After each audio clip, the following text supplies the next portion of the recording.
Assalamualaikum. Kata gue sih babi ya. Latahnya sih udah gak ketulungan lagi perfilman lokal kita.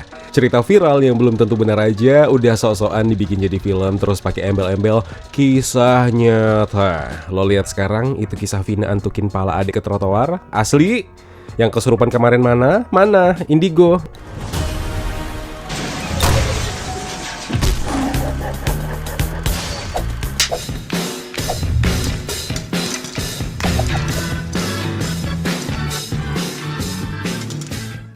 Kalau gue tanya aku, jujur, denger kata Simple Man sekarang itu udah kayak denger hal bodoh yang kalau kau percaya berarti kau sah jadi bodoh. Loh, kok kasar bang? Gini. Udah berapa banyak thread viral dibikin dia? Kebanyakan thread nanggung. Udah tahu nanggung terus dibikin film. Bukan buat ngasih penjelasan men, tapi nambahin pertanyaan. Oke udahlah, selamat datang di Sorop.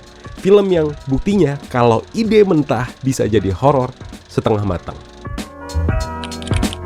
MD Pictures kembali membawa cerita viral ke layar lebar lewat Sorop, adaptasi dari thread Simple Man di platform X atau Twitter.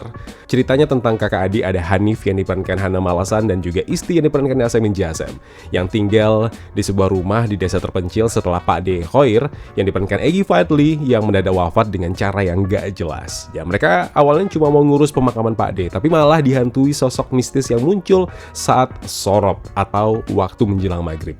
Bahkan beberapa teror datang dari makhluk yang menyerupai mereka sendiri.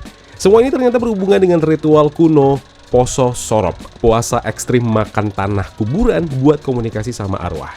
Kedengeran seram? Sayangnya eksekusi ceritanya nggak sekuat idenya.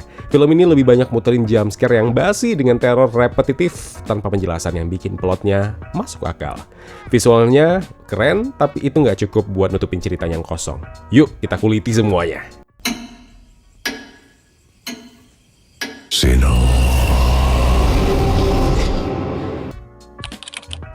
Sorop, ya ceritanya berasa kayak kerja lembur deadline.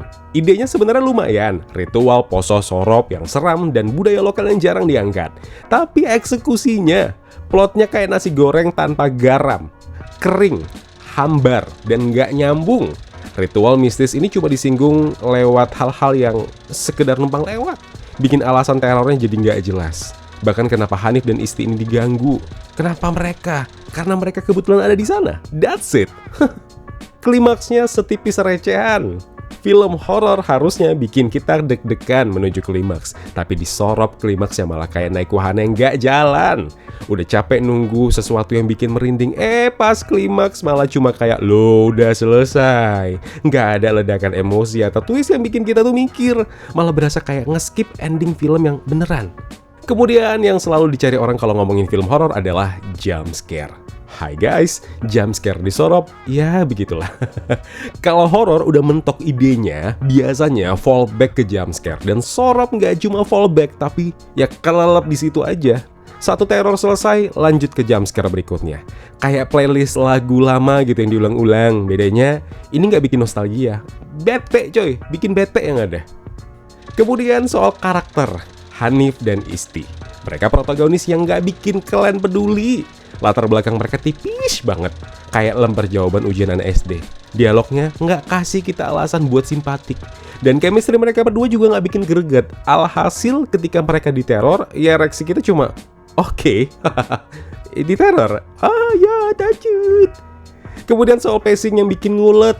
Durasi 1 jam 43 menit. Itu kerasa kayak 3 jam dong. Ceritanya ngalor ngidul, teror repetitif, flashback asal-asalan. Kita malah sibuk liatin jam daripada fokus ke layarnya. Adegan-adegan yang gak penting bertebaran, kayak lagi nonton behind the scenes daripada film itu sendiri.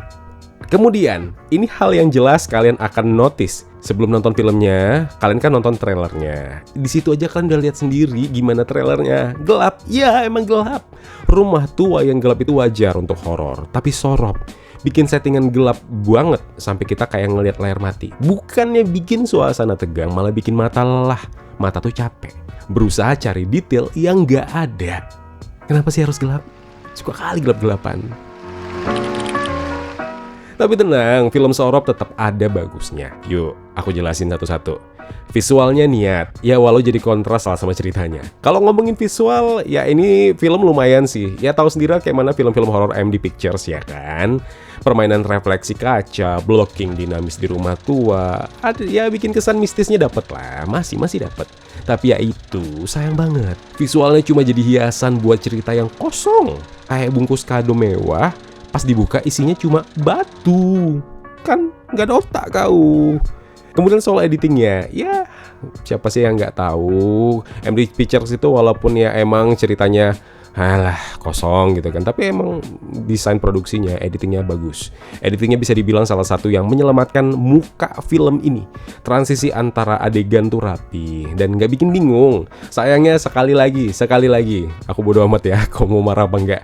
Editan yang bagus begini cuma jadi penutup luka buat cerita yang nggak punya arah. Kemudian acting, nah ini nih, siapa sangka Ratu Felicia juara.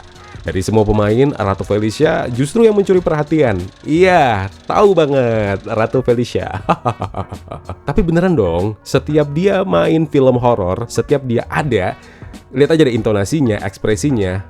Dia itu definisi the real ratu horor sebenarnya. Cuma emang belum dapat aja karakter yang paling kuat untuk dia. Padahal dia itu cocok banget didefinisikan sebagai ratu horor Indonesia. Tapi asli sekali lagi, kalau bukan karena dia mungkin film ini akan lebih cepat dilupakan.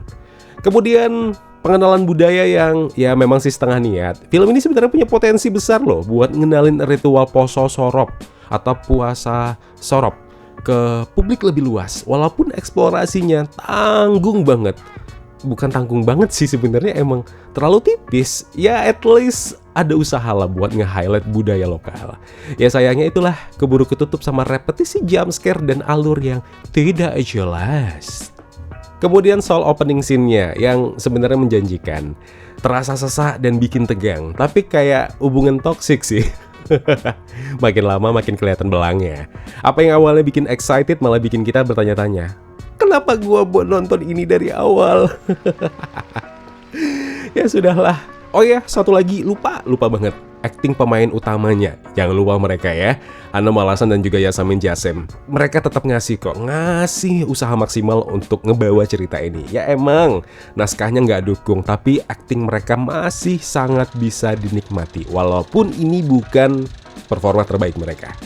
Intinya adalah film Sorop ya kayak kado ulang tahun yang bungkusnya bagus banget, tapi isinya ya kau tahu sendirilah.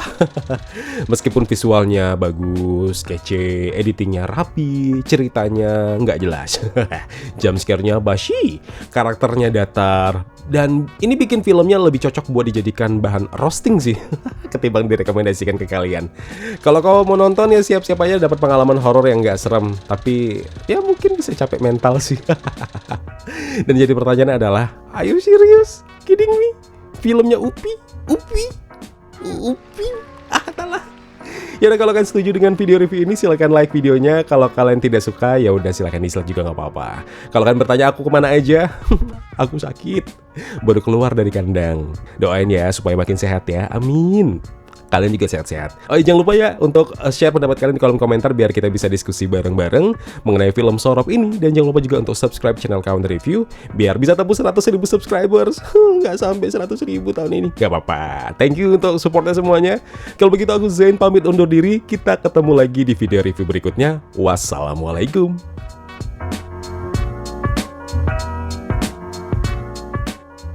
Ya kawan-kawan, terima kasih telah menonton video review ini. Jangan lupa klik tombol like-nya kalau kalian suka, klik tombol dislike kalau tidak suka. Klik juga tombol subscribe dan bel notifikasinya biar nggak ketinggalan review-review film terupdate lainnya.